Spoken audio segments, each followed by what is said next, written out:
Now let's try some questions and just think of things that could possibly be asked for what we just went over. So let's think about, you have a family that comes in, they want to have children and they haven't been able to, so they decide to go with maybe in vitro or something of that nature. When they induce ovulation in a woman and say they take out her eggs and they want to put the sperm in, but once they induce the ovulation, what will the oocytes be, what stage will the oocytes be in at that moment? And you want to think about what we went over, and we know that they would be in, give you a second to answer. If you said metaphase of meiosis 2, you are absolutely correct. And this usually happens within a few hours after ovulations, and it remains arrested until when? If you said fertilization, you are correct.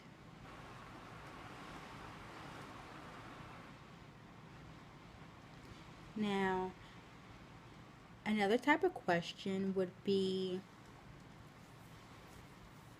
in gametogenesis, in meiosis 1 and meiosis 2, what happens in both areas of this cell division?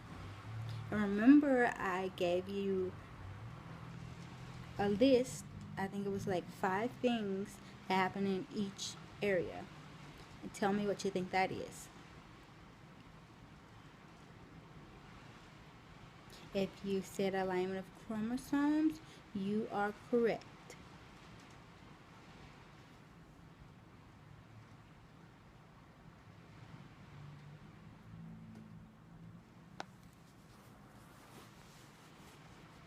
So if a person brings their baby in, or a baby is delivered, and you're going over the baby and just giving like a review over the baby, and you find that you see a hole in the lower part, which would be the ventral part of the penis, what would that be called?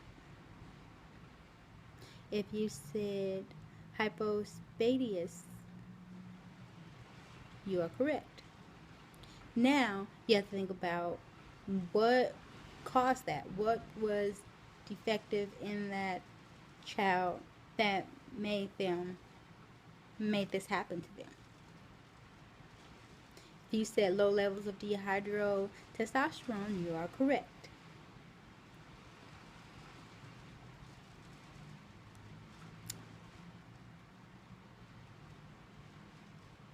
So now, if you have someone who are, well, we all know that the higher in age you get, the less likely chance that you're going to have when it comes to having a baby.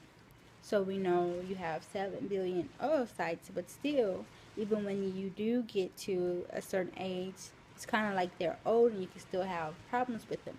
So if someone's asking you questions about this, what is some things that you can tell them? Like if they're saying, is it too late for me to have a child? Yes, you could say you have 7 billion oocytes, but it may be getting older, which may cause problems, slowing in your cell division, things of that nature. But you want to give like things that are facts that you know are true, because there are some women who can have babies later with no defects with their age. So yes, you can say that you possibly have a chance of increasing, but if you get a question, you want to find the statement that is true, such as secondary oocytes arrest in metaphase of meiosis 2 a few hours before ovulation. You want to say something of that nature versus, oh, you have 7 billion oocytes in your lifetime, because the second one is more true than the first one. The first one is true, but that's not necessarily going to possibly play a factor in someone having a baby or conceiving. So that's very important to do in the moments of just talking to patients or answering questions. Go for the most true answer, even if they give you like a list of answers that are all true. Go for the one that's most true. And then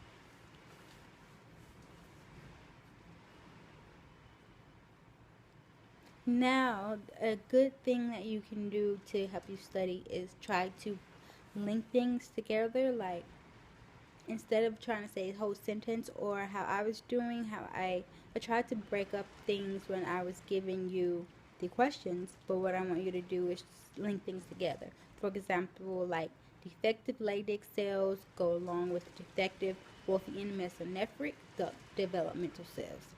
So doing things like this, going back and forth with just one thing will be a way to help you remember things. That's actually like making flashcards.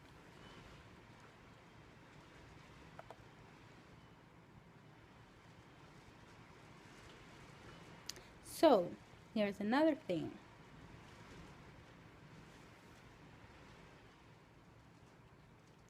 If you get a question asking about spermatogenesis, you gotta think about everything that we went over and come up with the most true statements. So when you go over and you're reviewing your paper, you want to pull out true statements and say what is true.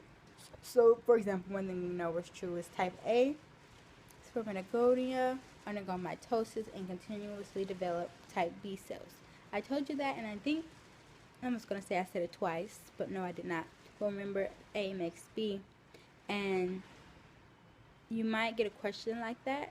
You want to make sure that you choose the best answer out of everything that they give you, because they can give you a list of things, as I once said, that may be true, but you may get something as simple as A makes B, and you want to choose that.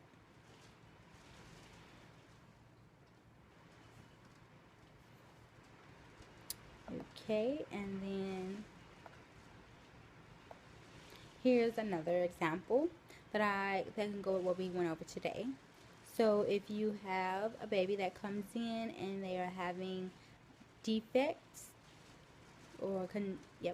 and you see that something is going wrong with the vas deferens and ejaculatory ducts, what can be the genetic defect happening during development? So you gotta think of is it something with dihydrotestosterone, which we remember that has to go with hypospadias. And then you can think of like if it's something with the myth production, that goes more with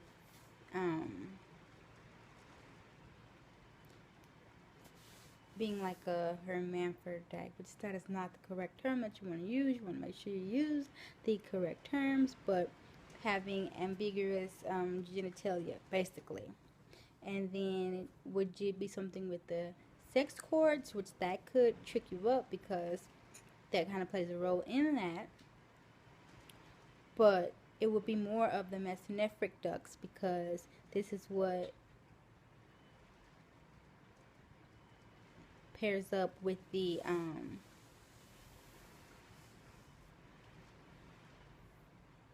this is what pairs up and is important with the male genitalial tract. Remember, the mesonephric ducts make the male genital tracts, which is the vas deferens, seminal vesicles, and the ejaculatory ducts. And what is this under the influence of? If you said testosterone, that is correct.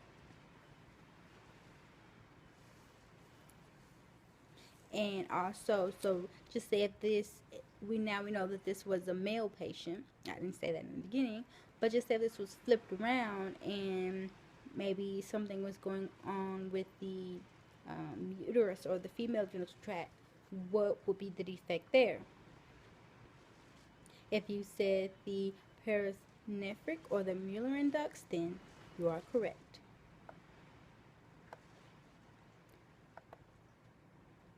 And then you have to think about things that you have to be able to think about things outside the box of, oh, we went over XYZ, but you have to think of things that, because they're going to ask you all kinds of different questions. So just say a baby comes in with ambiguous genitalia. Remember I was saying what had to do with ambiguous genitalia on the last question, which would have been something like had to do with myth production, MIF production. So, and you have, it's going to be a female patient, 46XX, and now we know that this has to do with what being elevated or decreased? 17-hydroxyprogesterone being elevated, which we didn't go over this part today, but you should basically know that already. But when you have a baby born, and this is a female patient, born with ambiguous genitalia, what germ layer was having the problems or caused the problems in the tissue? Now, we did go over this. I did mention this over the topics I went over today. It was the mesoderm layer. Remember when we did get down to ambiguous genitalia, well, this was before, but once we did get down to the ambiguous genitalia, what causes the 46XX ambiguous genitalia in a patient like this? It would be congenital adrenal hyperplasia. And this has to do with what? The adrenal cortex, derived from, and I just said this earlier, mesoderm cells. And this is going to be our final question.